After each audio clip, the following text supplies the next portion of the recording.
দর্শক আপনাদের সবাইকে শুভেচ্ছা। প্রথম আলোর আজকের জাহাঙ্গীরনগর বিশ্ববিদ্যালয়ের ছাত্র সংসদ নির্বাচন, জাকসুর নির্বাচন ২০২৫ উপলক্ষে এই বিশেষ আয়োজনে আজ আমাদের সঙ্গে এই নির্বাচনে যারা অংশগ্রহণ করেছেন, যারা বর্জন করেছেন এবং সার্বিক পরিস্থিতি নিয়ে পর্যবেক্ষণ এবং বিশ্লেষণের জন্য আমাদের সঙ্গে রয়েছেন বিশ্ববিদ্যালয়ের একজন অধ্যাপক আছেন, আমাদের সহকর্মী জাহাঙ্গীরনগর বিশ্ববিদ্যালয় ক্যাম্পাস থেকে সরাসরি। এই নিয়ে আমাদের এখনকার আয়োজন জাকসু নির্বাচন ২০২৫।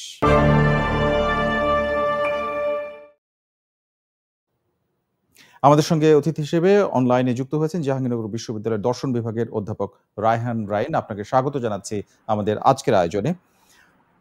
আপনাকেও স্বাগত। ধন্যবাদ। আমাদের সঙ্গে জাহাঙ্গীরনগর বিশ্ববিদ্যালয় ক্যাম্পাস থেকে সারাদিনই আজকের এই খবরগুলো সংগ্রহ করেছেন এবং আমাদেরকে জানিয়েছেন প্রথম আলোর পক্ষ থেকে আমাদের সহকর্মী এস আল আরেফিন। আপনাকে স্বাগত জানাচ্ছি আরেফিন। আপনি আজকে সারাদিন এই ক্যাম্পাসের খবর সংগ্রহ করেছেন। সব মিলিয়ে এখন পর্যন্ত যে পরিস্থিতি দাঁড়িয়েছে সেটি আসলে কেমন?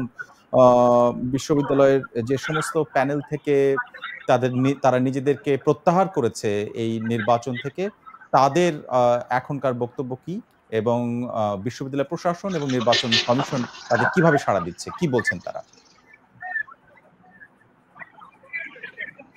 ধন্যবাদ জোহা। আপনি জানেন যে সকাল ৯টা থেকে যে ভোট গ্রহণ শুরু হয়েছিল সেটি কিন্তু আসলে সবগুলো হলে একসঙ্গে ৯টা থেকে শুরু হয়নি, কিছুটা বিলম্ব ছিল কিছু কিছু হলগুলোতে, এবং এরপরে যে ৫টা পর্যন্ত ভোট দেওয়ার শেষ সময় ছিল, সে সময় পর্যন্ত কিন্তু শিক্ষার্থীরা ভোট দিয়েছেন এবং আমরা দেখেছি যে ৫টার পরেও কিছু হলে ভোট গ্রহণ হয়েছে, কারণ আগে থেকে নির্দেশনা ছিল যে যারা ৫টার আগে লাইনে দাঁড়াবে তারা শেষ পর্যন্ত ভোট দেওয়ার সুযোগটা পাবেন। এবং সকালের দিকে যখন আমরা হলগুলোতে গেছি, শিক্ষার্থীদের সঙ্গে কথা বলেছি, তখন কিন্তু আমরা দেখেছি যে আসলে ৩৩ বছর পরে যে জাকসুর নির্বাচন, সেদিকে কিন্তু আসলে শিক্ষার্থীরা বেশ ইতিবাচক ভাবে নিয়েছে এবং তারা বেশ উৎসব ঘন পরিবেশে তারা ভোট দিচ্ছিলেন। কিন্তু প্রশাসনের কিছু কিছু মানে এটা বিভিন্ন প্যানেলের পক্ষ থেকে বলা হচ্ছে যে প্রশাসনের কিছু কিছু গাফিলতির কারণে আসলে কিছু ছোটখাটো ঝামেলা হয়েছে, কিন্তু মোটা দাগে ভোট বলতে গেলে শান্তিপূর্ণ ছিল। এবং আপনি জানেন যে আজকে বিকালের দিকে, অর্থাৎ ভোট গ্রহণ শেষ হওয়ার যে নির্ধারিত সময়, তার কিছু সময় আগে ছাত্র দল যে সমর্থিত যে প্যানেল রয়েছে তারা কিছু অসামঞ্জস্যতার বিষয় তুলে এনে তারা বলছেন যে তারা নির্বাচন বর্জন করেছেন। এবং এর পরপরই আমরা দেখেছি যে ভোট গ্রহণ শেষ হওয়ার কিছুক্ষণ পরেই চারটি যে প্রগতিশীল সংগঠন রয়েছে তাদের যে চারটি প্যানেল, সেই প্যানেলগুলো থেকে আসলে ভোট বর্জনের ঘোষণা দেওয়া হয়েছে। এবং আপনি নিশ্চয়ই জানেন, আমি দর্শকদের আরেকবার বলি যে জাতীয়তাবাদী ছাত্র দল সমর্থিত প্যানেল ছাড়াও প্রগতিশীল সংগঠনগুলো সমর্থিত যে প্যানেলগুলো রয়েছে, যেমন হচ্ছে সম্প্রীতির ঐক্য, সংসপ্তক পর্ষদ, স্বতন্ত্র অঙ্গীকার পর্ষদ ও সমাজতান্ত্রিক ছাত্র ফ্রন্টের আংশিক যে প্যানেল, সেগুলো আসলে তারা এই ভোটকে তারা বর্জন করেছেন। এবং ছাত্র দলের পক্ষ থেকে কোনো শুধুমাত্র দাবি জানিয়ে বা শুধুমাত্র যে অভিযোগগুলো আছে সেই অভিযোগগুলো তুলে তারা নির্বাচন বর্জন করেছে, কিন্তু আসলে এই যে আমি যে চারটি প্যানেলের কথা বললাম প্রগতিশীল সংগঠনগুলোর সমর্থিত, তারা কিন্তু আসলে পুনর্নির্বাচন এবং পুনর্তফসিল ঘোষণারও দাবি জানিয়েছেন, কিন্তু ছাত্র দলের পক্ষ থেকে কিন্তু এরকম কোনো দাবি আসলে জানানো হয়নি। এবং আপনি জানেন যে কিছুক্ষণ আগে ছাত্র দলের সাথে এই ছাত্র দলের যে প্যানেল, সেই প্যানেলের সাথে এই চারটি প্যানেলের এখানে হচ্ছে পার্থক্য। তো আমার প্রশ্ন এবারে এখন আমি জানতে চাই আপনার সাথে একটু সংক্ষেপে, যে বিশ্ববিদ্যালয় প্রশাসন বা নির্বাচন কমিশন এখন তো ভোট গ্রহণ শেষ, এরা গণনার ক্ষেত্রে বা এই যে তারা পুনর্বিবেচনার দাবি জানিয়েছেন সেখানে সাড়া দিয়েছেন কিনা, নাকি তারা ভোট গণনা করবেন এবং ফলাফল ঘোষণা করবেন? জোহা, আমি সর্বশেষ যে খবরটা পেয়েছি তাতে সবগুলো হল থেকে ব্যালট পেপার নির্বাচন কমিশন বা সিলেট ভবনে এসেছেন এবং 10:15টার পরপরই আসলে এই গণনা শুরু হওয়ার কথা। এবং এই গণনা নিয়েও কিন্তু একরকমের একটা ধোঁয়াশা তৈরি হয়েছিল যে আসলে গণনাটা যেহেতু ওএমআর সিটে, ওএমআর ব্যালট পেপারে আসলে ইলেকশনটা হয়েছে, ভোট গ্রহণ হয়েছে, সুতরাং এই গণনাটা কিভাবে হবে। প্রথমে কিন্তু যে বেসিন বা অটোমেটিক পদ্ধতিতে ভোট গণনার যে বিষয়টি ছিল সেটি নিয়েও কিন্তু আসলে ছাত্র দলের পক্ষ থেকে বা ছাত্রদল সমস্যা প্যানেলের পক্ষ থেকে আপত্তি তোলা হয়েছে। তারা যে সমস্যাগুলোর কথা বলেছেন তার মধ্যে কিন্তু এই গণনার ক্ষেত্রে যে মেশিন ব্যবহার করা হবে সেটিও কিন্তু একটা অন্যতম সমস্যা, এবং তারা তাদের মতে আর কি। এবং তারা দাবি করছেন যে বিশ্ববিদ্যালয় প্রশাসন বা নির্বাচন কমিশন যার কাছ থেকে এই মেশিনগুলো কিনেছে সে কোনো একটা দলের মতাদর্শের ব্যক্তি, এবং সেই ক্ষেত্রে তারা ধারণা করছেন যে এই মেশিনের মাধ্যমে গণনা করলে ভোটের কারচুপির একটা আশঙ্কা থেকে যায়। এবং তারপর অভিযোগ আছে, এবং তারপর এবং তারপরে কিন্তু আসলে প্রশাসনের পক্ষ থেকে বলা হয়েছিল যে তারা দুই ভাবেই গণনাটা করবেন, হাতে এবং মেশিনে। কিন্তু আমরা সর্বশেষ যেটুকু খবর পেয়েছি তাতে আমরা জানতে পেরেছি যে আসলে গণনাটা শেষ পর্যন্ত ম্যানুয়ালি করা হবে, অর্থাৎ হাতে হিসাব করেই এই গণনাটা করা হবে। এবং আপনি জানেন যে মিছিল, আরিফিন আপনি আমাদের সঙ্গে থাকুন, বর্তমান পরিস্থিতিটা আপনার কাছ থেকে একটু পরে আমরা জানবো। আমাদের সঙ্গে জাহাঙ্গীরনগর বিশ্ববিদ্যালয়ের দর্শন বিভাগের অধ্যাপক রায়হান রায়ন আছেন, তার কাছে যাচ্ছি। অধ্যাপক রায়হান রায়ন, আপনি শুনছিলেন এবং আপনি ক্যাম্পাসে আছেন, কাজে পরিস্থিতি সারাদিনই পর্যবেক্ষণ করছেন। আমার আপনার কাছে প্রথম প্রশ্নটা হচ্ছে যে এই যে ছাত্র দল সমর্থিত যে প্যানেল, তারা প্রথমে যে অভিযোগ তুললো এবং পরে দেখলাম আরো চারটি প্যানেল তারা নিজেদেরকে উইথড্র করেছে এই নির্বাচন থেকে। এরপরে আসলে পরিস্থিতিটা কোথায় দাঁড়ালো? এটা কি নির্বাচন গ্রহণযোগ্যতার জায়গায় থাকলো নাকি এটার আসলে বাস্তবতা হারিয়েছে? আমার যেটা মনে হয় যে একটা প্রশ্নবিদ্ধ নির্বাচন হবে এটা, যদি এটাকে গ্রহণ করা হয় এবং এটা যদি ফলাফল ঘোষণা করা হয়, তাহলে এটা সবসময়ের জন্যই এটা একটা দৃষ্টান্ত হবে যে এতগুলো দল এতগুলো প্যানেল থেকে নির্বাচন বয়কট করা সত্ত্বেও প্রশাসন ঘোষণা করেছে। অনেকটা এরকম যে 18 সালে যেরকম প্রধান দলগুলোর অনুপস্থিতিতে বা তাদের বর্জন গ্রাহ্য না করে যেভাবে নির্বাচন করা হয়েছিল, অনেকটা সেরকম হবে। সেটা আসলে প্রত্যাশিত না, কারণ দীর্ঘকাল আমরা অপেক্ষা করেছি এই জাকসু নির্বাচনের জন্য, 33 বছর এতকাল নির্বাচন হয়নি। তো এতকাল পরে একটা নির্বাচন হচ্ছে, সেটাও যদি প্রশ্নবিদ্ধ হয়ে থাকে, পরের জন্য কিন্তু এটা আমাদের একটা বাজে দৃষ্টান্ত হয়ে থাকবে এবং পরবর্তী নির্বাচনগুলোর উপরেও এর প্রভাব পড়বে বলে আমার কাছে মনে হয়। যে অভিযোগগুলো এসেছে আপনি এই ক্যাম্পাসে থেকে, সেগুলো সম্পর্কে আপনি কেমন, আপনার পর্যবেক্ষণটা কি? যেমন প্রার্থীদেরকে ভোট কেন্দ্রে ঢুকতে না দেওয়ার কথা বলা হয়েছে, অমোচনীয় কালি, তো নামটাই অমোচনীয়, কিন্তু এবারে দেখলাম যে সেই কালি উঠে যাচ্ছে। এই প্রশ্নটা কেন, মানে কার আসলে?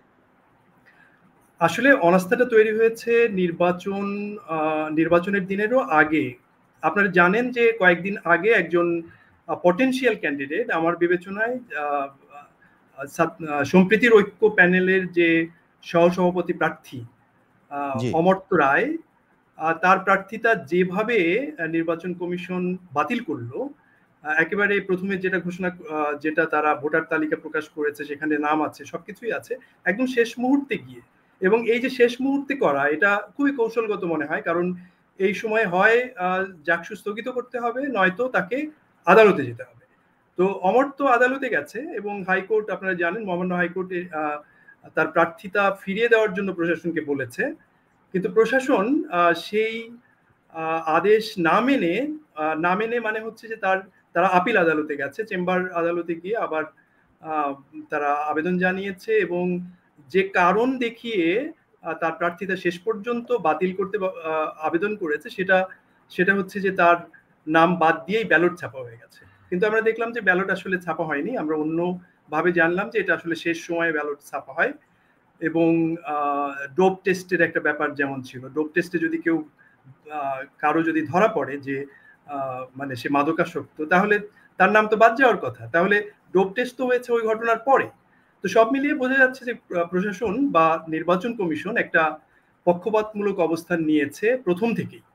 এবং পরে যেটা জানা গেল যে প্রার্থীরা বুথে কোনো পোলিং এজেন্ট দিতে পারবে। প্রফেসর রায়হান রায়ন, এই জায়গাটা একটু প্রশ্ন করতে চাই, সেটি হচ্ছে যে আপনি যেটি বলছেন যে প্রশাসন পক্ষপাতের অভিযোগ, সেটি আজকেও অনেকগুলো দল করেছে, অনেকগুলো প্যানেল থেকে করা হয়েছে, সেটি কার পক্ষে তারা পক্ষপাতিত্ব করছেন? কোন প্যানেল বা কাদের কোনো প্রার্থী? পক্ষপাতিত্ব বলতে প্যানেল আসলে তারা তো প্যানেলের কথা বলেনি। আমরা যতদূর জানি যে কাউকে এক্সক্লুড করা হয়েছে। কাউকে এক্সক্লুড করা বা বর্জন করা মানেই অন্য কাউকে সুবিধাটা দেয়া, এটা তো স্পষ্ট। সেই অর্থে পক্ষপাত। এখন যেমন পোলিং এজেন্ট না রাখা, এবং এটা গতকাল রাত 3টার দিকে এই রাখার ব্যাপারটি তারা সিদ্ধান্ত নিয়েছে এবং অনেক প্যানেলের প্রার্থী যারা, তারা শেষ পর্যন্ত সময় মতো দিতে পারেনি, মানে পোলিং এজেন্ট দিতে পারেনি। এবং কোনো কোনো ক্ষেত্রে যেটা জানলাম আজকে সরেজমিনে গিয়ে, অনেকের কাছে যেটা জানলাম যে ভোট গ্রহণ শুরু হওয়ার অনেকক্ষণ পর্যন্ত তাদের কারো কোনো এজেন্ট ছিল না, বা কোনো বুথে কোনো পোলিং এজেন্ট ছিল না। তারা বলছেন যে ওই সময়টাতে আসলে কি ঘটেছে সেটা তো আমরা জানি, কারণ 1-1.5 ঘন্টা সময়ের মধ্যে আসলে সবাই তো কোনো না কোনো মতের, ফলে ওই হলগুলোতে যারা ছিলেন তারা তাদের মতের পক্ষের প্রার্থীকে, মানে এটা অনুমান করা হচ্ছে, এটা আশঙ্কা করা হচ্ছে। এই অভিযোগগুলো বক্তব্যের মধ্যে এসেছে। আমি একটা জায়গায় একটু আপনার কাছ থেকে জানতে চাই, সেটি হচ্ছে যে জামায়াত ইসলাম সংশ্লিষ্ট বিভিন্ন কোম্পানি থেকে ব্যালট পেপার ছাপানো, তারপরে ওএমআর মেশিন কেনার বিষয়ে বলা হয়েছে, অভিযোগ তোলা হয়েছে, এবং এই অভিযোগের প্রেক্ষাপটে বিশ্ববিদ্যালয়ে প্রশাসনের পক্ষ থেকে বলা হয়েছে যে আমরা এখন থেকে ম্যানুয়ালি, যেটি আমাদের প্রতিনিধি বলছিলেন, আপনি শুনছিলেন, আরিফিন বলছিলেন যে এটি হাতে গোনা হবে। তার মানে তো তারা একরকম স্বীকার করে নিলেন যে জামাত সংশ্লিষ্ট কোম্পানি থেকেই তারা এই বিষয়গুলো কিনেছিলেন বা সেবা নিয়েছিলেন। হ্যাঁ, এটাও যেমন স্বীকার করলেন, তেমনি এটাও স্বীকার করলেন যে ওএমআর মেশিনের মাধ্যমে যে সফটওয়্যার জালিয়াতির যে সম্ভাবনা, সেটাকেও তারা মেনে নিয়েছেন আসলে প্রকারান্তরে, এবং সেটা মেনে নিয়েই তারা এটা করছেন। এটা অবশ্যই একটা ভালো দিক যে তারা এটা মেনে নিয়েছেন। কিন্তু কোনো কোনো বুথে দেখা গেছে যে কেউ একজন, যেমন রবিউল নামে একজনের কথা জানি, রফিক জব্বার হলে ভোট দিতে গিয়ে দেখেন যে তার ভোট আগেই দিয়ে দেওয়া হয়েছে, এবং চেক করে দেখা গেছে সিসি ক্যামেরায় যে আসলে আগে যে ভোট দিয়ে গেছে সে আসলে অন্য কেউ। তো এই বিষয়গুলো তো সংশয়ের জন্ম দিয়েছে। আচ্ছা, আমরা খুব সাম্প্রতিককালে দেখলাম যে মাত্র 2 দিন আগে ঢাকা বিশ্ববিদ্যালয় নির্বাচন হলো। সেই তুলনায় জাহাঙ্গীরনগর বিশ্ববিদ্যালয়ের ছাত্র সংখ্যা, মানে ভোটারের সংখ্যা প্রায় 12,000-এর কাছাকাছি, আমরা প্রায় 12 বলছি। তো এর জন্য তো একটা মানে প্রস্তুতির সময় পাওয়া গিয়েছিল। আপনি কি মনে করেন না যে এটা প্রস্তুতির অসুবিধা, মানে প্রস্তুতি নেওয়ার যথেষ্ট সময় পাওয়া যায়নি বা প্রস্তুতি নেওয়া হয়ে ওঠেনি, নাকি এখানে ইন্টেনশন আছে কোনো রকম? প্রস্তুতির গাফিলতি তো আছেই, এবং আমরা বলতে বিশ্ববিদ্যালয়ের সাথে সংশ্লিষ্ট সমস্ত অংশীজন মিলে আমরা একটা মিটিং করেছিলাম, সেটা তো বহু আগে। সেই মিটিংয়ে যে নির্বাচনের পরিবেশ তৈরি করার জন্য এবং গঠনতন্ত্র পরিবর্তন করা সহ বেশ কয়েকটা কমিটি গঠনের কথা আমরা বলেছিলাম, এবং যারা আমরা প্রস্তাব দিয়েছিলাম তাদের কেউই আসলে পুরো নির্বাচন প্রক্রিয়ার মধ্যে নাই। মানে এমনকি পর্যবেক্ষক হিসেবেও আমাদের কাউকে আসলে ডাকা হয়নি, যারা আমরা অভ্যুত্থানের সঙ্গে ছিলাম বা অভ্যুত্থানের সঙ্গে আরো অনেক পক্ষ ছিলেন, তাদেরকে না রেখে একেবারেই একতরফা ভাবে প্রশাসন হয়তো তাদের অনুগত লোকজনদেরকে দিয়েই আসলে এগুলো করেছেন। নির্বাচন কমিশন থেকে শুরু করে সমস্ত ক্ষেত্রে মনে হয়েছে যে তারা অনেককে এক্সক্লুড করছেন করে একটা এই পরিস্থিতিগুলো যখন তৈরি হচ্ছিল, নির্বাচনে যখন প্রস্তুতি নেওয়া হচ্ছিল, কমিটিগুলো তৈরি করা হচ্ছিল, নির্বাচন কমিশন ফর্ম হচ্ছে, তখন আপনারা এই ধরনের অভিযোগগুলো সামনে নিয়ে আসেননি বা তাদেরকে বলেননি? নিয়ে আসার জন্য আমাদের সেই স্কোপটা দেওয়া হয়নি। তারা যে প্রক্রিয়াটা চালিয়েছেন, প্রথম মিটিং এ আমরা যারা ছিলাম সকলে ছিলেন, একমাত্র ছাত্র শিবির ছিল না। ওই রাতেই ছাত্র শিবির নিজেদের আত্মপ্রকাশ করে। ওই রাতেই আসলে রাত 12টা-1টা পর্যন্ত আমরা এই জাকসু নিয়ে মিটিং করছিলাম। জাকসুর ওই মিটিং এ যেহেতু ছাত্র শিবির ছিল না, আমার ধারণা ওই মিটিং এর সমস্ত কি বলে যে সমস্ত সিদ্ধান্ত নেওয়া হয়েছিল, প্রধান সিদ্ধান্তগুলো, এগুলো পরে আর কার্যকর করা হয়নি, বা যারা আসলে ওই সঙ্গে ছিলেন, যেমন গঠনতন্ত্রের একটা বড় সমস্যা আছে। জাকসুর যে গঠনতন্ত্র, সেই গঠনতন্ত্র অনুযায়ী অনেকেই আমরা যেটা বলেছিলাম যে ছাত্র সংসদে কেন শিক্ষক থাকবেন, ছাত্র সংসদের যিনি সভাপতি তিনি কেন ছাত্রই হবেন না, মানে ছাত্র না হয়ে কেন উপাচার্য হবেন, এটা তো একটা বড় রকমের সমস্যা। আর বিশ্ববিদ্যালয়গুলোতে যেটা হয় যে একটা বিশ্ববিদ্যালয়ে উপাচার্যের যে ক্ষমতা থাকে বা উপাচার্যের যে স্বেচ্ছাচারী হয়ে ওঠার যে সামর্থ্য থাকে, তার ক্ষমতা বলে, সেগুলোর বিরুদ্ধে আসলে ছাত্র সংসদের কাজ করার কথা এবং ছাত্র সংগঠনগুলোর কাজ করার কথা। তো ছাত্র সংসদ, কেন্দ্রীয় ছাত্র সংসদে যদি স্বয়ং ভাইস চ্যান্সেলর হচ্ছেন যে উনি প্রধান হয়ে থাকেন বা সভাপতি থাকেন, তাহলে কি করে তার মানে তার কাছ থেকে দাবি আদায় করবে বা নানা বিষয়ে, বুঝতে পারছি, মানে তিনি যদি ওইটার প্রধান থাকেন তাহলে কিভাবে দাবি আদায় করেন।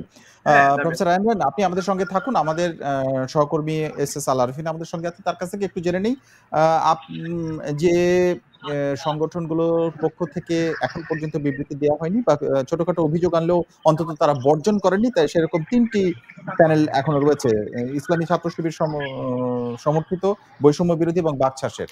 তো তাদের অবস্থানটা ক্যাম্পাসে কেমন দেখছেন আরিফিন?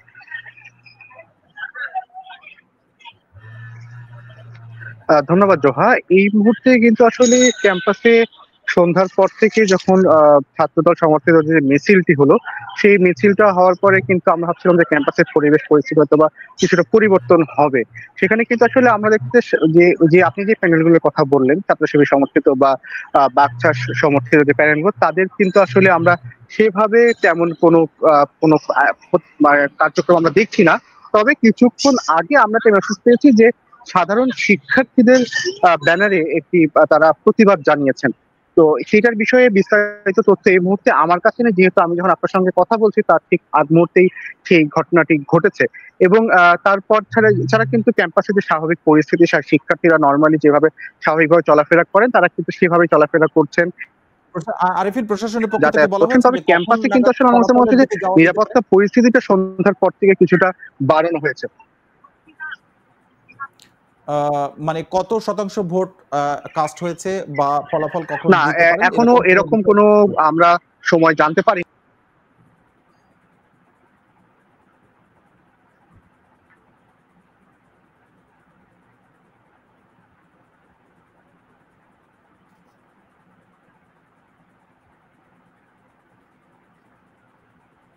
শোনা যাচ্ছে না। জি, বুঝতে পারছি। আমার মনে হয় যে আরিফিনকে আমরা এই মুহূর্তে শুনতে পাচ্ছি না। তিনি যেটা জানাচ্ছিলেন যে এখন পর্যন্ত সেই বিষয়টি আসলে জানা যায়নি যে কখন ফলাফল ঘোষণা করবে বা তাদের ব্যাপারে আসলে কি সিদ্ধান্ত নিচ্ছেন। প্রফেসর রায়ান রায়ন, আপনার কাছে আসছি এবারে। যাদের কথা বলছিলাম যে যারা আসলে সম্ভাব্য প্রতিদ্বন্দ্বী, নতুন বাস্তবতার কথা আপনি একটু তুলেছেন যে রায়হান রাইন, আপনার সঙ্গে কথা বলছি যে নতুন যে রাজনৈতিক বাস্তবতা ৫ই আগস্টের পর থেকে গত ১ বছরে, তাতে জাহাঙ্গীরনগর বিশ্ববিদ্যালয় ক্যাম্পাসে মূলত প্রধান প্রতিদ্বন্দ্বী আসলে কারা, সেই প্রতিদ্বন্দ্বিতার বিষয়টি আসলে ভেতরে আছে। সেই জন্য এই সমস্ত অভিযোগগুলো আপনি মনে করেন, নাকি যে অভিযোগগুলো তোলা হয়েছে সেটির বাস্তবতা আসলেই অনেক বেশি প্রকট? জাহাঙ্গীরনগর বিশ্ববিদ্যালয় ক্যাম্পাসে আসলে কোনো একক আধিপত্য ওই অর্থে নেই।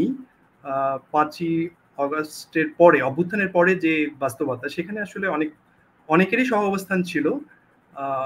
ছাত্রলীগ ক্যাম্পাস ছাড়ার পর, তারা বিতাড়িত হওয়ার পরে আসলে ক্যাম্পাসে যেটা বামপন্থীদের যেমন একটা ঐক্য আছে, তাদের মধ্যে বিভেদও আছে, অনেকগুলো অংশই বিভক্ত। আবার গণ অভ্যুত্থানের সঙ্গে যুক্ত যেই বৈষম্য বিরোধী ছাত্র আন্দোলন, তাদেরও একটা শক্ত জায়গা আছে। আবার স্বতন্ত্র প্যানেল হিসেবে বাকসাসের বাইরে একটা স্বতন্ত্র শিক্ষার্থী সম্মিলন নামে একটা প্যানেল আছে। সেই প্যানেলে আব্দুর রশিদ জিতুর অবস্থানও আমার কাছে ভালো মনে হয়েছে, কারণ অভ্যুত্থানের পরে যে বন্যার সময় সে ব্যাপক কাজ করেছে এবং অনেক ধরনের কাজই তারা করেছে। ক্যাম্পাসে ছাত্র শিবিরও অনেকগুলো প্রোগ্রাম করেছে, তাদের অবস্থাও আমার কাছে মনে হয়, আসলে তাদের তো পুরোটা বোঝা যায় না, কারণ অনেকেই তো গুপ্ত অবস্থায় আছে, তবে প্রকাশ্যে তারা বেশ কিছু প্রোগ্রাম করেছে। এবং বিস্ময়কর ব্যাপার যে আমাদের উপাচার্য মহোদয় তাদের প্রোগ্রামে যেতেন। আমি এটা ঠিক বুঝি না যে উপাচার্য তো সকলের, একটা দলীয় প্রোগ্রামে তিনি কেন যাবেন? সেটা যত ভালো প্রোগ্রামই হোক। কোরআন বিতরণের প্রোগ্রাম অবশ্যই ভালো প্রোগ্রাম, কিন্তু সেখানে দলীয় প্রোগ্রামে কেন উপাচার্য মহোদয় যাবেন, কিংবা হিজাব মিছিলে কেন উপাচার্য মহোদয় যাবেন, বা সেখানে গিয়ে হিজাবের পক্ষে, সেটা তিনি অন্যভাবে করতে পারেন, কিন্তু দলীয় প্রোগ্রামগুলোতে আমার মনে হয় যে উপাচার্যের পক্ষপাতটা স্পষ্ট হয়ে ওঠে।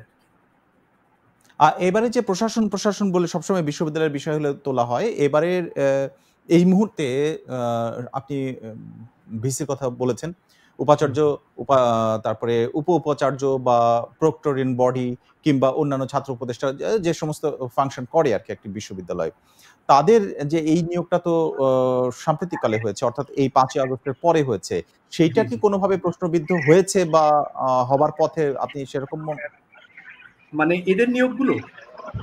জি, নিয়োগ বা তাদের কর্মকাণ্ড পরবর্তীতে? তাদের কর্মকাণ্ড, হ্যাঁ, কারণ আমরা সাধারণত অন্য সময়গুলোতে যেটা দেখি যে প্রশাসনের মধ্যে একটা ঐক্য থাকে। ঐক্য বলতে যে হয় একটা একদলীয় এক ধরনের ক্ষমতা চর্চা বলি আর কার্যক্রম বলি, সেটা থাকে, কিন্তু এখন সেই জায়গাটা ভিন্ন রকম। নানা মতাদর্শের মানুষজন এখানে আছেন। যিনি উপাচার্য আছেন একজন শিক্ষা, তিনি তো কি বলে যে বঙ্গবন্ধু প্যানেলের লোক। হ্যাঁ আচ্ছা, হ্যাঁ, তিনি গত প্রশাসনের সঙ্গে ছিলেন না, বিগত রেজিমের যে প্রশাসন নুরুল আলমের সঙ্গে ছিলেন না, কিন্তু অধ্যাপক নুরুল আলমের আগে যে 8 বছর ব্যাপী যে কি বলে যে আওয়ামী লীগের সমর্থিত যে উপাচার্য, তার সঙ্গে তো উনি ছিলেন এবং শেষ পর্যন্ত ছিলেন। হ্যাঁ, ফলে তার আওয়ামী এক ধরনের কি বলবো যে সমর্থন তার মধ্যে আছে, তার সঙ্গে কিছু শিক্ষকও আছেন, আবার জামায়াতে ইসলামের লোকজন আছেন।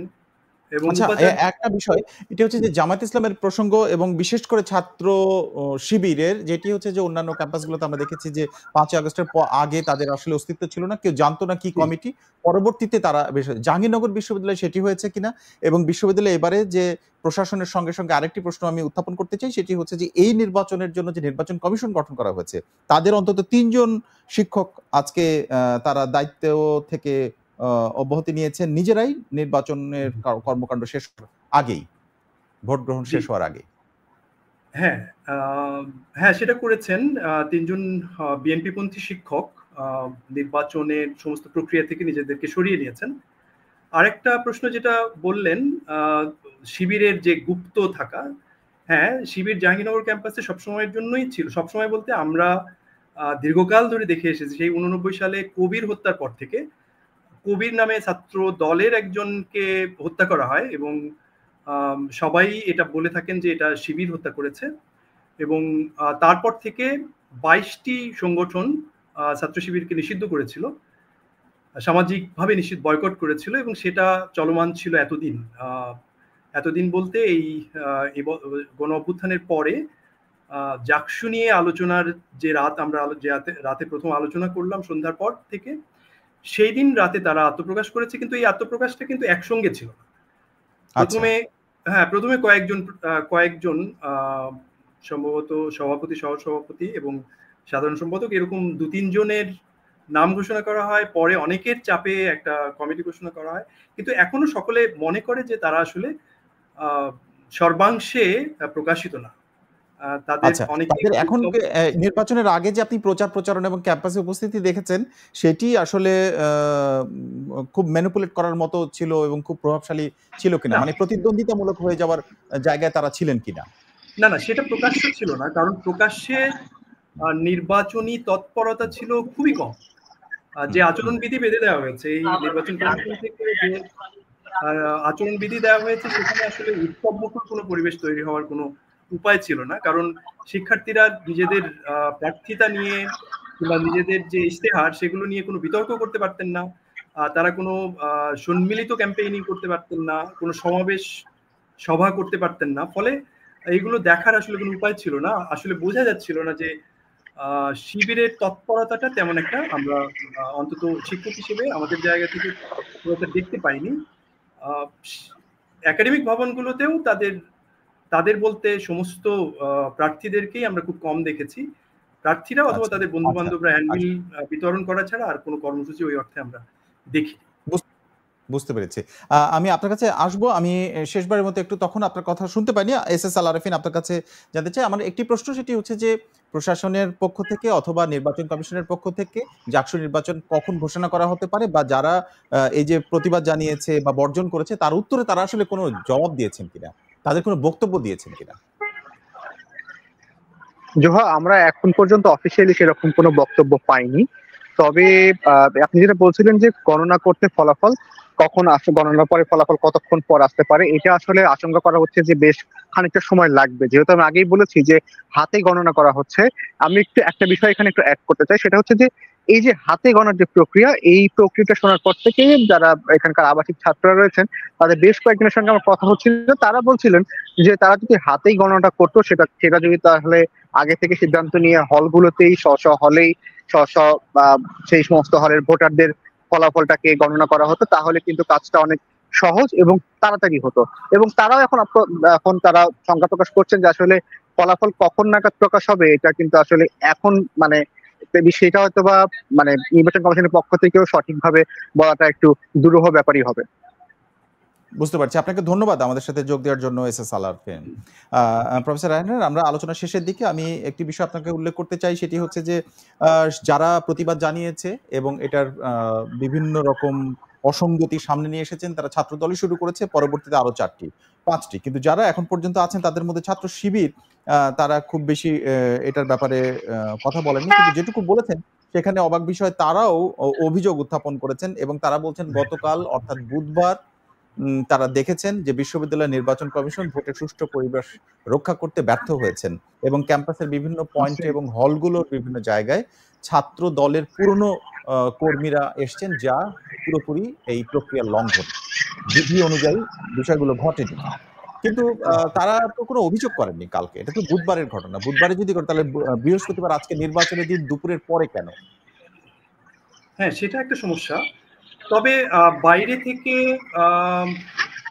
বহিরাগত আসার সম্ভাবনা খুবই কম, কারণ সবগুলো বিশ্ববিদ্যালয়ের সবগুলো পয়েন্টে বিজিবি, পুলিশ ইত্যাদি মোতায়েন করা হয়েছে এবং বিশ্ববিদ্যালয়ের যে আনসার প্রশাসন আছে তারাও সব জায়গায় আছে এবং ক্যাম্পাসের ভেতরে আসলে বহিরাগতদের ওইরকম কোনো আনাগোনা আমরা দেখতে পাইনি।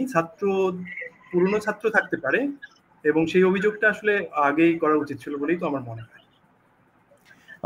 প্রফেসর রায়হান, আমি আলোচনার শেষ প্রান্তে আমার আপনার কাছে একটু এরকম একটা বিষয় জানতে চাই, সেটি হচ্ছে যে মাত্র 1 বছর আগেও সব ক্যাম্পাসের মতো জাহাঙ্গীরনগর বিশ্ববিদ্যালয় ছাত্র লীগের এক ধরনের, যারা এখন নিষিদ্ধ, তাদের এক ধরনের দৌরাত্ম্য ছিল, সবকিছুতে তাদের অংশগ্রহণ ছিল, কিন্তু এখন পুরোপুরি নিষিদ্ধ দল হওয়ার কারণে তারা একেবারে অনুপস্থিত।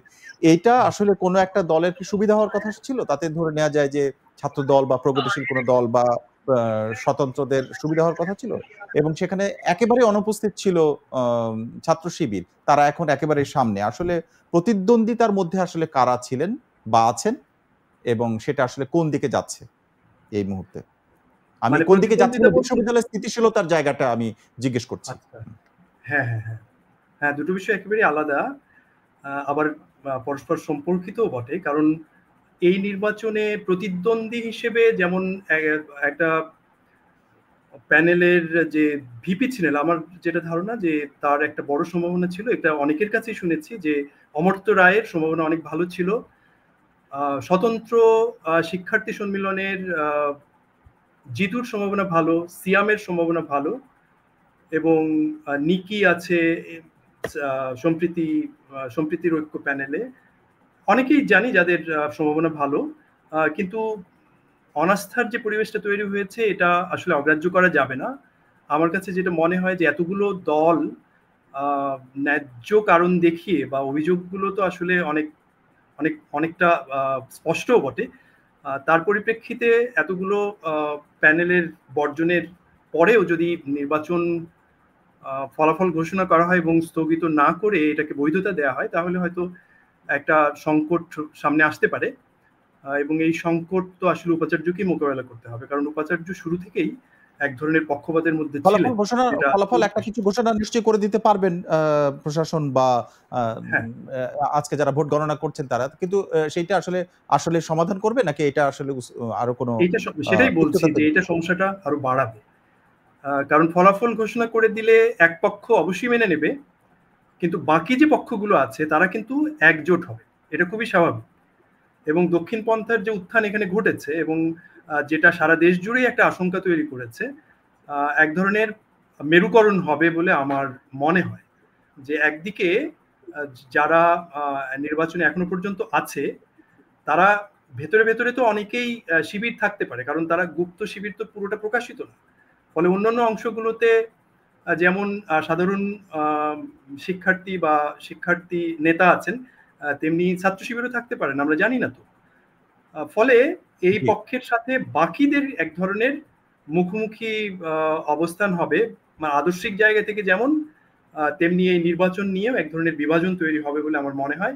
এবং সেই পরিস্থিতি নিশ্চয়ই উপাচার্য বা বর্তমানের যে প্রশাসন, বিশ্ববিদ্যালয় প্রশাসন, তাকে মোকাবেলা করতে হবে। অনেক ধন্যবাদ আমাদের সাথে আজকে যোগ দেওয়ার জন্য অধ্যাপক রায়হান রাইন। অনলাইনে আপনি যুক্ত হয়েছেন, ধন্যবাদ জানাচ্ছি। এস এস আলারফিন আমাদের সহকর্মী, তিনি জাহাঙ্গীরনগর বিশ্ববিদ্যালয় ক্যাম্পাস থেকে সরাসরি যুক্ত হয়েছেন এবং সারাদিনই তিনি আমাদের এই খবরগুলো জানিয়েছেন। অধ্যাপক রায়হান রাইন দর্শন বিভাগের অধ্যাপক, আপনাকেও ধন্যবাদ জানাচ্ছি। দর্শক, আমরা কথা বলছিলাম জাহাঙ্গীরনগর বিশ্ববিদ্যালয়ের নির্বাচন যেটি এখন চলছে, ভোট গণনা পর্যায়ে রয়েছে। তো সেটি নিয়ে অনেক বিতর্ক তৈরি হয়েছে। অনেকে এটার নিজেদেরকে তাদের প্রার্থিতাও প্রত্যাহার করেছেন।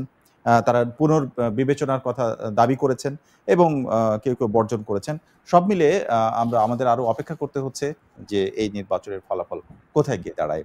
আশা করি আমাদের সঙ্গে থাকবেন। এসব কিছুর আপডেট দেখতে আমাদের সঙ্গে থাকুন প্রথমআলো.com, প্রথম আলোর ইউটিউব, ফেসবুক সহ সোশ্যাল মিডিয়ার অন্যান্য সবগুলো প্ল্যাটফর্মে। ধন্যবাদ সবাইকে।